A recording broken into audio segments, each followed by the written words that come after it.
சகோதரிகளே, இன்று பிளாசியஸ் மறைசாட்சியருடைய நிறைவு நாளை கொண்டாடி மகிழ்ந்து கொண்டிருக்கிறோம்.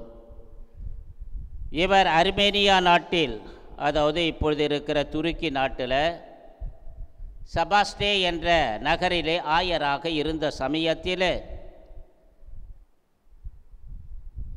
பெரும் போராட்டம் ஒன்று நிகழ்ந்தது. கிறிஸ்தவர்களை வதைக்கின்ற போராட்டம். கிறிஸ்துவின் பெயரையே சொல்லக்கூடாது என்ற ஒரு மாபெரும் போராட்டம் அர்மேனியாவிலே நடந்தது. எனவே ஆயர் அவர்களோ ஆவியால் தூண்டப்பட்டு காட்டிற்குள் செல்லுகிறார். காட்டிற்குள் சென்று அங்கு ஒரு குகையிலே தங்கி தவமேவிய வாழ்க்கையை அவர் அங்கு நடத்தி கொண்டிருக்கிறார். அவரை சூழ்ந்து பல விலங்குகள் அவரை காத்து கொண்டிருந்தன.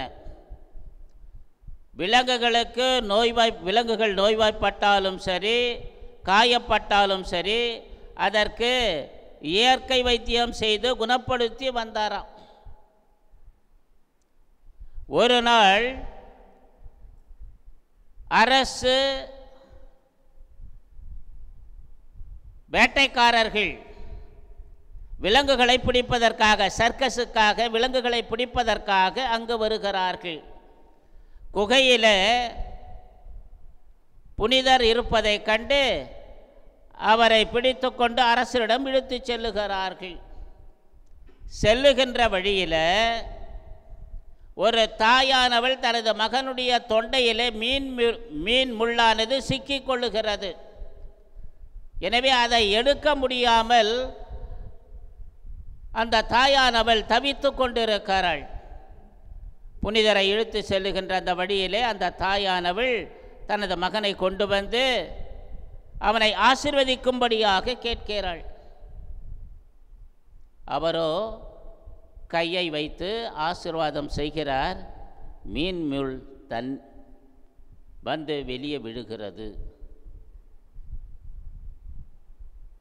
எனவே அவன் குணமடைகிறான். அதனுடைய விளைவு என்னவென்று பார்க்கின்ற பொழுது, கீழே திசை நாடுகளிலெல்லாம் இன்றும்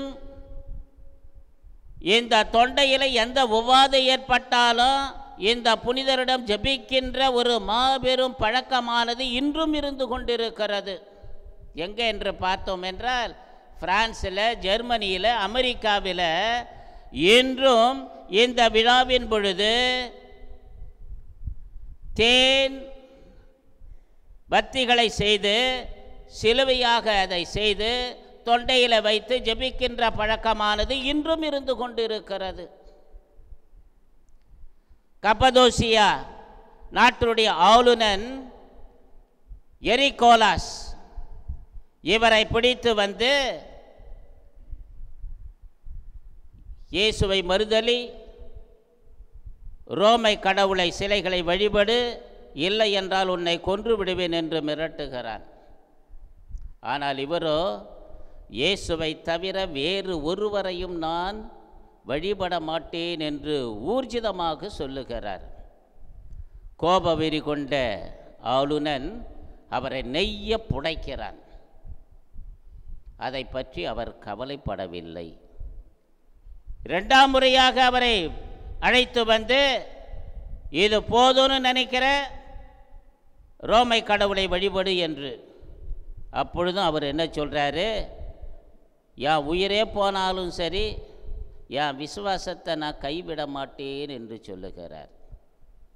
எனவே கோபம் உச்சத்திற்கு எட்ட ஆளுநர் அவரை மரத்திலே தலைகீழாக தொங்கவிட்டு கூர்மையான ஆணிகளால் அவரது உடம்பை கீறுகிறான். ரத்தம் பீரிட்டு அடிக்கிறது.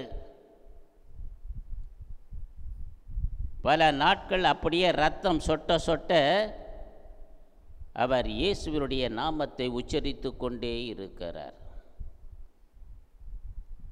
என்னடா இவ்வளவு செஞ்சோம், இந்த மனுஷன் மனம் மாறலையே என்று நினைத்த அவன் கடைசியில் அவரது தலையை வெட்டுகிறான்.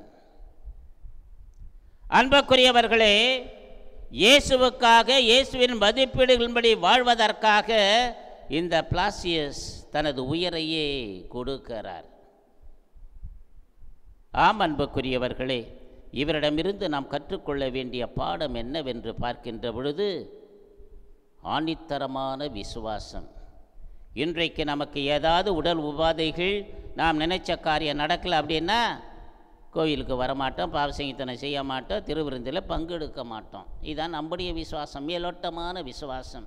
நாம் நினைக்கிறது நடந்தால் கடவுளை போற்றி போடுவோம், நினைச்சது நடக்கலை, துன்பத்தின் மேலே துன்பம் நமக்கு வருது அப்படின்னா விசுவாசத்தை கை விட்டுட்டு ரொம்ப சொகுசாக வாழ ஆரம்பித்து விடுவோம். எனவே அன்புக்குரியவர்களே, நம்முடைய விசுவாசமானது எப்படிப்பட்டதாக இருக்கிறது? சிந்திப்போம், செயல்படுவோம். ஆமீன்.